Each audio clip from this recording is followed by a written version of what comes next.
Hello students, आज का topic है kingdom Monera. Kingdom Monera after the 5 kingdom classification given by R.H. Whittaker was the first kingdom. बाकी kingdom थे Protista, Fungi, Plantae, Animalia. Kingdom Monera और all the unicellular prokaryotes, और kingdom Protista में है unicellular eukaryotes. Fungi, Plantae और Animalia में multicellular eukaryotes को रखा गया था। किंगडम मोनेरा ये सभी यूनिसेलुलर प्रोकैरियोट्स हैं, तो मेनली इनके जो मेंबर्स हैं वो बैक्टीरियाज हैं।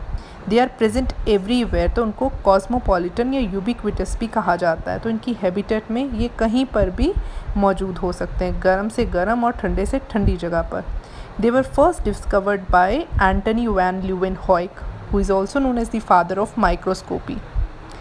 बैक्टीरिया के शेप के अकॉर्डिंगली अगर उसको डिवाइड करें तो they are of 4 types: Coccus, Bacillus, Vibrio and Spirillum. Coccus are spherical in shape, Bacillus are rod shaped, Vibrio are comma shaped and Spirillum जो होते हैं वो spiral shaped होते हैं।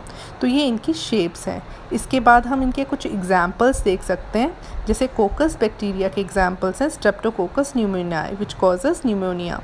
Bacillus का example है Bacillus anthracis which causes anthrax and Vibrio cholerae जो है that causes the cholera. It is an example of Vibrio. और स्पाइरलिम का एग्जाम्पल है Helicobacter pylori which causes peptic ulcers. इसके नेक्स्ट मोड ऑफ न्यूट्रिशन में देखें तो we can divide the bacteria into 2, autotrophic and heterotrophic. Autotrophic are the bacteria which prepare their own food and heterotrophic are the bacteria which depends on the other for their food. Autotrophic are further can be divided into photoautotrophs and chemoautotrophs. Photoautotrophs uses light energy whereas chemoautotrophs derive energy from the chemical reactions. Heterotrophic are further divided into parasitic and saprophytic. Kingdom Monera is divided by Carl Voigt into 2, Archaebacteria and Eubacteria. Archaebacteria are the ancient bacteria whereas Eubacteria are the true bacteria. Next is Archaebacteria. Archaebacteria जो हैं वो they live in the extreme and harsh conditions, तो उनको extremophiles भी कहा जाता है। और ये एक्सट्रीम कंडीशंस में इसलिए रह सकते हैं क्योंकि इनके पास सेल वॉल होती है, और सेल वॉल जो होती है वो पॉलीसेकेराइड्स और सरफेस लेयर प्रोटीन्स की यानी एस लेयर प्रोटीन्स की बनी होती है।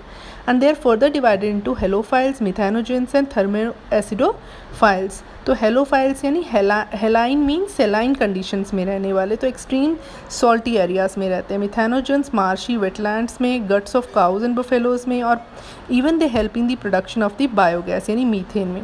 और थर्मोएसिडोफिल्स जो होते हैं वो हॉट सल्फर स्प्रिंग्स में जो है वो रहते हैं। तो ये सारे थे divisions of the archaebacteria. Next comes the eubacteria. So eubacteria are again autotrophic. Autotrophic eubacteria may be photosynthetic or chemosynthetic and they may be heterotrophic. They have cell wall and flagellum present. Flagellum is for the locomotion. Eubacteria which are autotrophic means are less as compared to the heterotrophic bacteria. Heterotrophic are abundant group and they are important decomposers.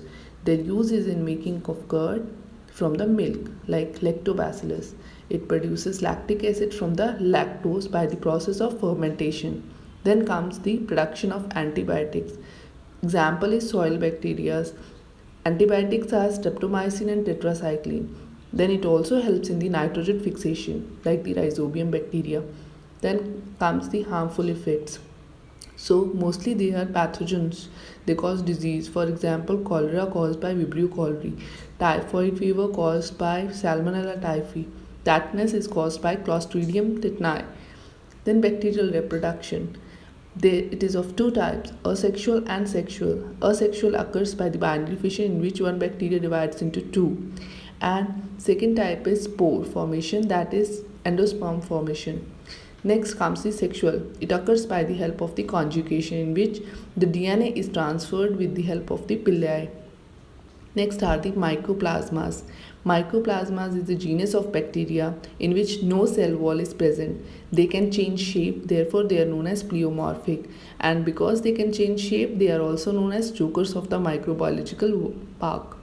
So they are the smallest living cells and they can survive without oxygen. They are pathogenic in animals and plants. So that's all about the Monera.